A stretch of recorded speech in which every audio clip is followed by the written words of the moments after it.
40s goes to 50.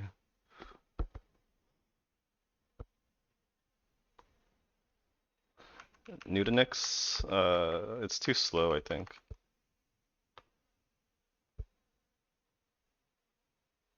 And it doesn't trend well, but it probably wants to go higher at some point.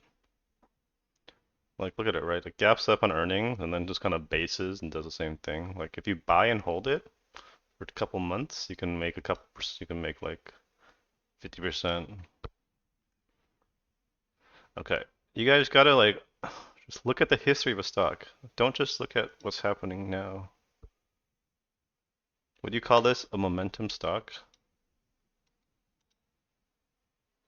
You want to be in the momentum stocks.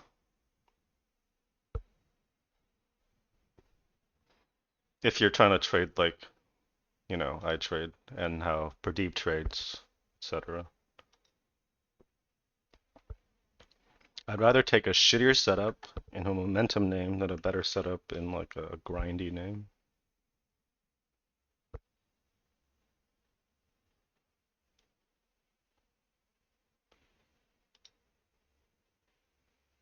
Looks like they bought the dip.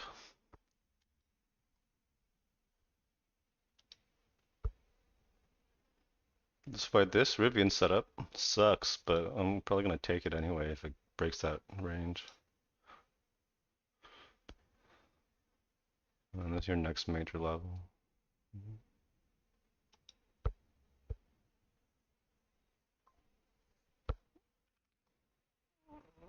Would you say it did? Dude, is this really gonna go now? Kind of feels like it should be range bound here, but maybe.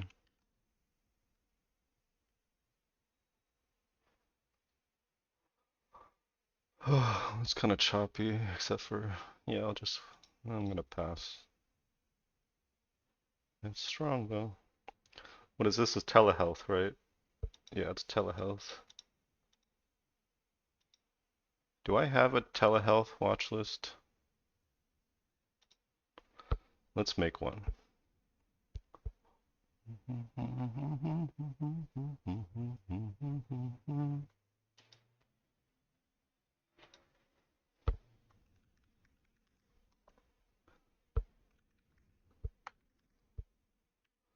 No.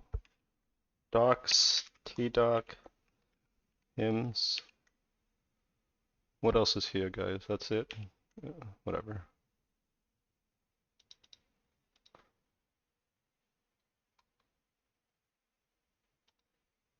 Do I have it here? Yeah, I do. I need to clean up these color watch lists. I think I'm gonna start using them. This is how I used to classify. I used to do things. I would put like, I found it got kind of annoying. I didn't really want to make all these tags all the time because I just knew what everything was anyway.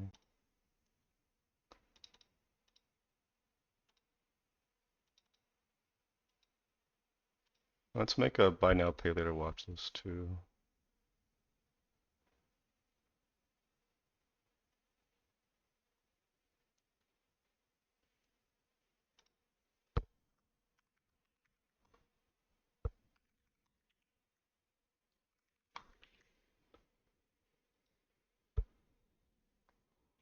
What was the other one?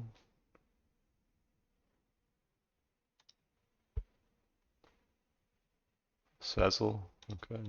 PayPal.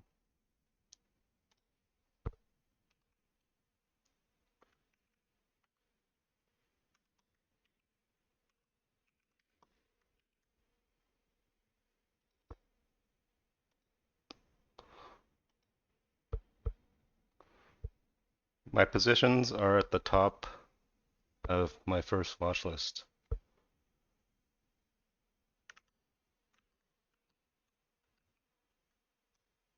Let me see. January 24. January 2024 here. Yeah, I guess so. It's still like 1 to 2 ADRs. It's just too slow, dude. There's better plays. Especially in January of this year. Like January of this year, everything was going straight up. You should, especially early this year, you should have just traded SMCI, dude. Like, right? Come on.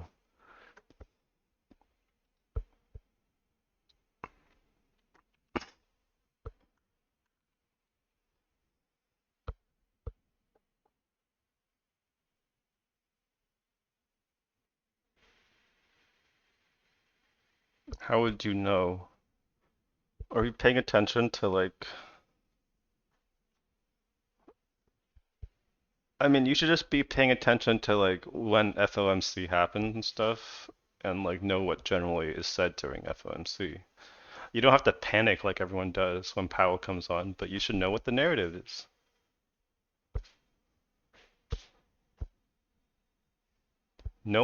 So yeah, know your economic calendar, know when FOMCs are. You can keep your positions. People panic during FOMCs. If you go back and study trending stocks, they usually will have a volatile day during that day, but a lot of them will keep trending unless something fundamental changes. So not just FOMCs, but CPI. Like inflation was July 11th was the CPI print, which because inflation printed lower, logically speaking, it's like the Fed has been talking about maybe doing a rate cut to stimulate the economy for a while.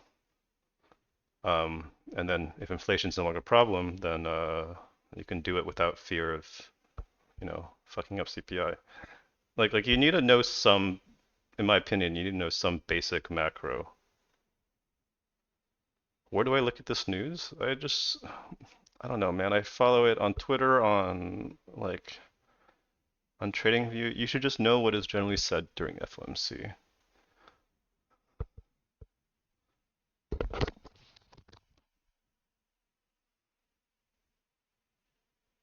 You don't need to be a macro analyst. You just need to know like what the narrative is, and you should know some basic things about like macro, like low interest rates causes inflation. Like you should know this, right?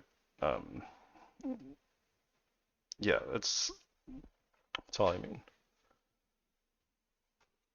And the thing about like CPI is obviously since 2020 inflation has been a big deal, and then CPI print has been important, but that might not always be the case. Sometimes different data points are more or less important than others. It just all depends on how the market reacts. But looks like general trend is what you should kind of be paying attention to. Yeah.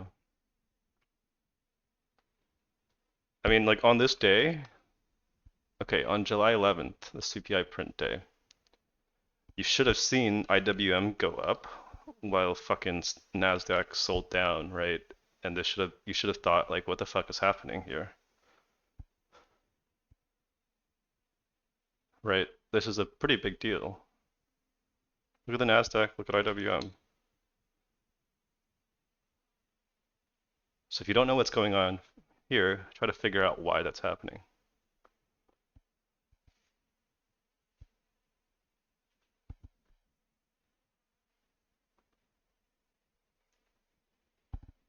What's with Japan and Tokyo watch list? I just have watch lists for everything.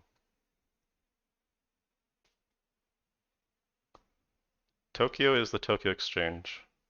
It's all delayed data. I haven't really sorted this yet, but it's because like some things trend better on the Tokyo Exchange rather than their ADR counterpart. Like I was watching this because for a while this was leading big time. There's obviously the electric vehicle EV theme was pretty big here. I didn't trade this, but I just wanted to track the trend.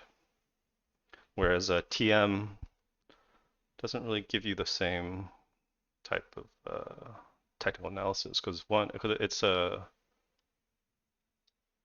Do you know what an ADR is? An American Depository Receipt. This other kind of ADR, right? It's basically like a stock with a counterpart in a different exchange. And a lot of times these ADRs don't really trend that much in the American session. So they'll be like gappy and like tiny ranges in the American session. So your range isn't really the same. Anyway, if you want to trade these, you should look at both sessions. A better example would be like Li Auto in 2015 on the Hong Kong session. It trends much nicer in the Hong Kong session, right? This is much easier to draw a flag on than, come on, what the fuck, than this. Well, it's still subjective, but yeah.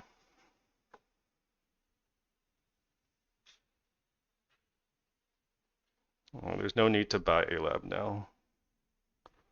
Or, you know what, I'm gonna stop answering these thoughts questions. What are your thoughts on it? I'm just sitting, yeah, just none of this me doing the work for you.